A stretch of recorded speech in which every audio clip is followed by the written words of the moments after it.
You're watching Loudmouths. Hey everybody, welcome on into Loudmouths, the Great Debate. I'm Justine alongside Chris Williamson today to talk some New York quarterbacks. And Chris, let's get right into it with what are the odds. And DraftKings Sportsbook has Sam Darnold's passing yards set a shade under 35.60 for next season. Do you see Sam Darnold going over or under that mark next season?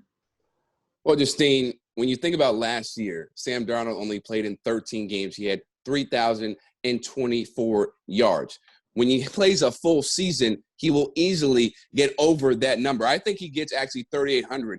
You look at what they did in the draft. They got Denzel Mims. You have a guy like Jamison Crowder in the slot.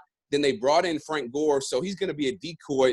Defenses are going to be preying on him and Le'Veon Bell. So I think that opens up the offense for Darnold, and you just know that with Gase and Darnold having year two together, getting on the same page, I think this offense could be really dynamic. They may not win because you can throw for like 5,000 yards and still not win. They may not win a whole bunch of games, but I do think Darnold is going to have a great season as a passer and get over that mark.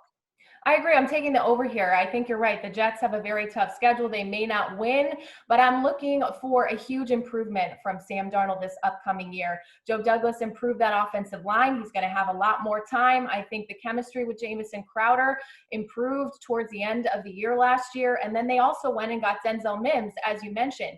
I think Sam Darnold's completion percentage and his QBR went up from year to year, and I think it will do so again in year three in the NFL. Let's move to the Giants now. So Daniel Jones' passing yards set for next year is at 3,800 and a half. So actually a little higher than Sam Darnold's number. Are you taking the over or under for Daniel Jones here?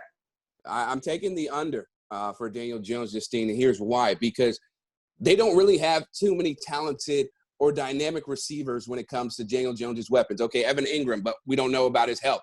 Golden Tate, okay, he's a nice wide receiver, but he's not a game changer. And then you look at the fact that they have to rely on Saquon Barkley. I feel like they're going to pound the ball to Saquon so much. So Daniel Jones will get maybe 3,600 yards for the year. But when you think about the weapons that they have or the lack of weapons that they don't have, it really caters towards a running game, and they're going to pound the ball to Saquon. So I don't think Jones will have as much opportunity to throw the ball as you may have liked. Chris, I hate to agree with you again, but I do think that number is a little high. Look at how many injuries their receiving core had to sustain last year. And I think primarily this is a run offense first. We're going to see a lot of Saquon Barkley, who dealt with an ankle sprain last year. And we know that Dave Gettleman once again got those hog mollies that he wanted to improve that offensive line, which will open up a lot of holes for Saquon Barkley. So we're taking the over for Sam Darnold. We're both taking the under for Daniel Jones. That'll do it for this edition of Loudmouths, the Great Debate. Chris and I will see you next time.